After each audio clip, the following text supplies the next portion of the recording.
శ్రీ మహాగణాధిపతే నమ, శ్రీ గురుభ్యో నమ, శ్రీ మహాసరస్వతే నమ. శ్రీ పరాభవనామ సంవత్సరంలో ఏ రాశి ఫలితం ఎలా ఉందో తెలుసుకుందాం. మొదటిది మేషరాశి. ఈ మేషరాశిలో అశ్విని నక్షత్రం 1, 2, 3, 4 పాదాలు, భరణి నక్షత్రం 1, 2, 3, 4 పాదాలు, కృత్తికా నక్షత్రం 1వ పాదము, వెరసి 9 పాదములు ఉంటాయి. ఈ రాశివారికి ఈ సంవత్సరం ఆదాయం వ్యయం ఎలా ఉన్నాయో తెలుసుకుందాం. ఆదాయం 11, వ్యయం 5, రాజపూజ్యం 2, అవమానం 4. ఇక కందాయ ఫలాలు అశ్విని 4, 2, 4, భరణి 7, 0, 2, కృత్తిక 2, 1, 0.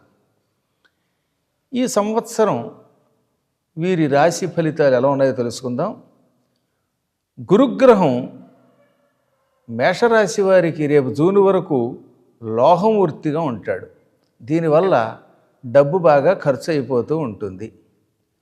అనంతరం రజతమూర్తిగా ఉంటాడు. జూన్ తర్వాత నుంచి శుభ ఫలితాలను అందిస్తాడు. ఇంకా రాహువు కేతువు డిసెంబర్ వరకు తామ్రమూర్తులుగా, ఆ తర్వాత లోహమూర్తులుగా ఉంటారు.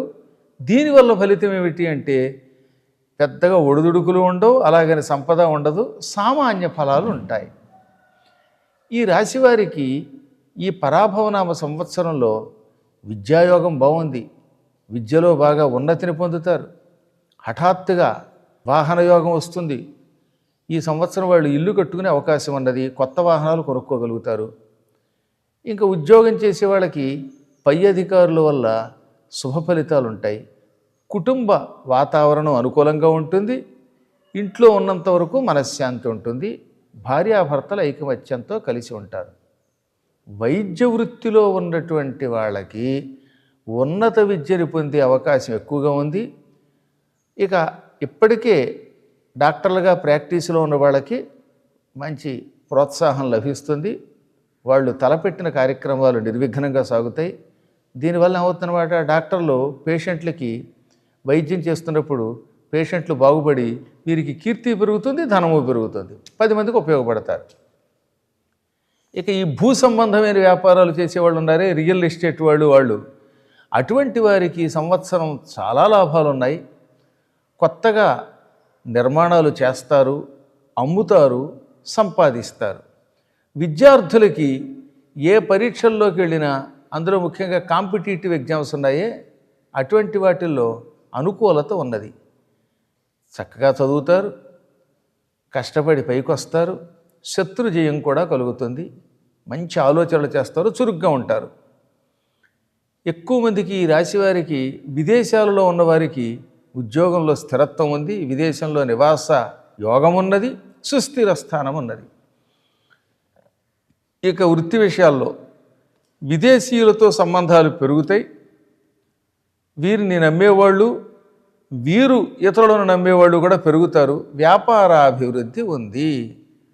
ఆరోగ్యం మాత్రం కొంతగా సహకరించదు. మోకాళ్ళ నొప్పులున్నాయి, పాదాలకు సంబంధించినటువంటి ఇబ్బందులు ఉంటాయి. కాకపోతే నవంబర్ తర్వాత కార్తీక మాసం నుంచి వీళ్ళకి ఆరోగ్యం బాగుపడుతుంది. కష్టాలుంటాయి, కానీ సహనంతో, దైవభక్తితో అందులోంచి బయటపడతారు. రాజకీయ నాయకులకి మాత్రం మంచి స్థానం లభిస్తోంది. విదేశాల నుంచి రాజకీయ నాయకులకి పెట్టుబడులు లభిస్తాయి. ఇంక విదేశాల్లో ఉండే మిత్రులు అనేక రకాలైనటువంటి సహకారాలు చేస్తారు. దానివల్ల కూడా అంతకంతకి బలంగా ఆర్థికంగా పైకొస్తారు.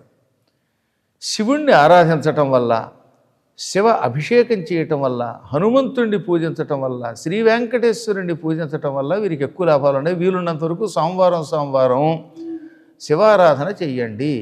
హనుమంతుణ్ణి మంగళవారం, శనివారం ఆరాధన చెయ్యండి. తర్వాత గురువుగారు ప్రత్యేకంగా ఈ రాశివారి కోసమని హనుమత్ కవచాన్ని సూచిస్తున్నారు. నేను చదివిన హనుమత్ కవచం యూట్యూబ్లో ఉంటుంది.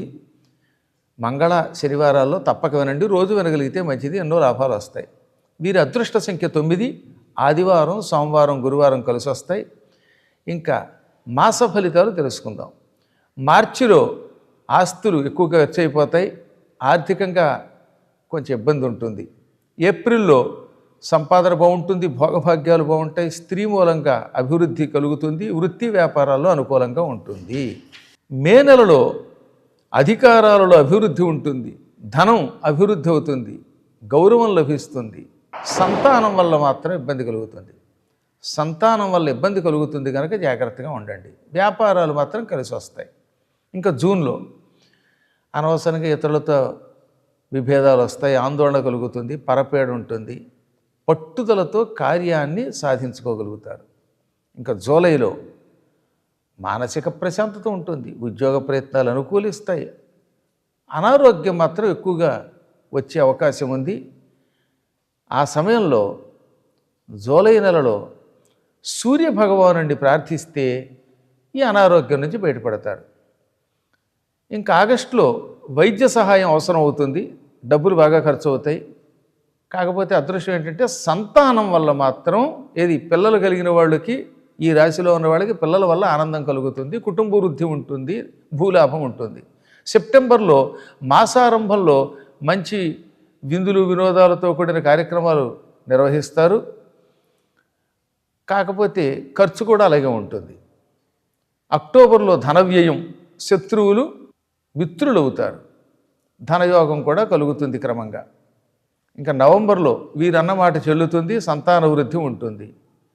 డిసెంబర్లో అనవసరమైన నీచ వ్యక్తులతో స్నేహం ఉంటుంది, శత్రుత్వం కలుగుతుంది, దానివల్ల కొన్ని ఇబ్బందులు ఉంటాయి. ఈ సమయంలో జాగ్రత్తగా ఉండండి.